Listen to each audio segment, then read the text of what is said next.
5 second. Start. Mr. Deputy Chairman, Sir, I am grateful to the honorable members who participated in the budget debate and lent general support to my budget proposals. I am all the more grateful to the honorable members who took a critical attitude on the budget because I do realize we are faced with a complex and very difficult situation. There are no straight answers to many of the questions. There are no simple solutions. Therefore, I do realize that there would be alternative approaches to this situation, and therefore, when honorable members made points which were not in conformity with the budget, it is not as if they had no relevance at all or no validity at all. But I can assure the honorable members that it is not just without any discussion whatsoever or detailed study whatsoever that I have formulated the budget. I have had as much wide discussion as possible, very detailed examination of the various problems, and on that basis I have made judgment and formulated the budget. I do not claim infallibility with regard to my judgment. Therefore, particularly in a situation of this sort, the other points of view are more important than the points of view which are in conformity with the budget. I would assure the honorable members that I shall certainly examine many of the points that have been made, and if there are any deficiencies and distortions, it would be my endeavor to correct them as we go along. Having said that, I would like to say that there was consensus, particularly with regard to the priorities which we have got to observe in tackling this problem.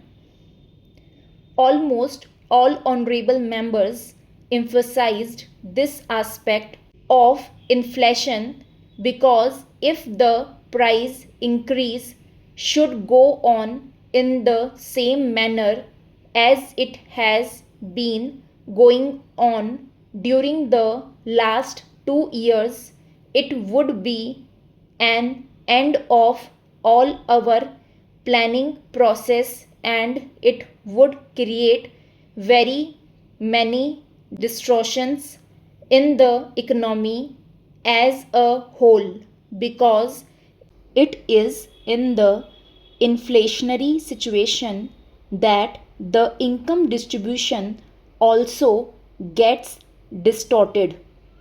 Therefore, the government attaches great importance to the tackling of the inflationary situation. And naturally, the inflationary situation, first of all, should be tackled on the basis of a financial discipline. That financial discipline has to be observed in 3 sectors, if I may say so. One is public spending or public consumption, wherein the central government, the state governments, and the various institutions which are attached to these governments are concerned. The second is private consumption, where commercial credit etc. is being utilized. The third is the illegitimate sector, the black money sector. Unless we tackle all these three sectors, we may not be able to achieve results on an enduring basis. Sir, as far as financial discipline in the government sector is concerned, naturally the central government will have to set an example. In that regard, even my distinguished predecessor has been reviewing the situation periodically and trying to find out where non-plan or non-developmental expenditure could be curtailed, and where even when expenditures have been incurred, whether certain projects could be postponed without affecting the immediate economy, particularly projects which have a long gestation period. Therefore, it will have to be a continuing exercise within the central government, where all the ministries will have to cooperate. And I am glad to say that there has been cooperation and response from all the ministries with regard to this aspect. Naturally, the state governments also have to observe this financial discipline. Sir, honorable members might remember that up to 1972, the state governments had used overdrafts from the Reserve Bank for their resource purposes. And after a certain time, it looked as if there were competition among the states with regard to overdrafts from the Reserve Bank, and this was leading to a very delicate and embarrassing situation.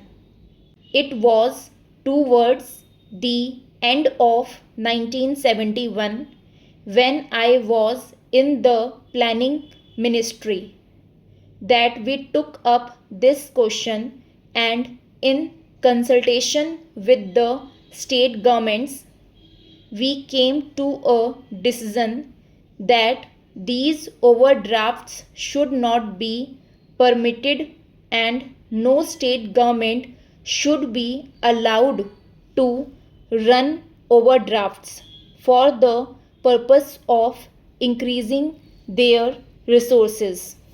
So, various guidelines were laid down for the purpose that if the overdraft continues for more than a week, then notice would be given and even payments would be stopped, and so on.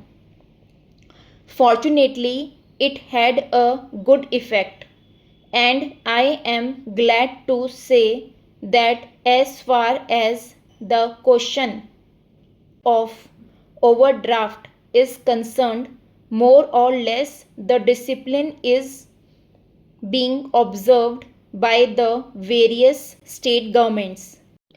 Even though there are certain hard cases, in discussion with them and in discussion with the Reserve Bank, we have taken various measures with regard to these one or two states to tide over the situation. Then came from 1971-72 onwards these drought relief and flood relief works. Large sums have been spent on these drought relief and flood relief works.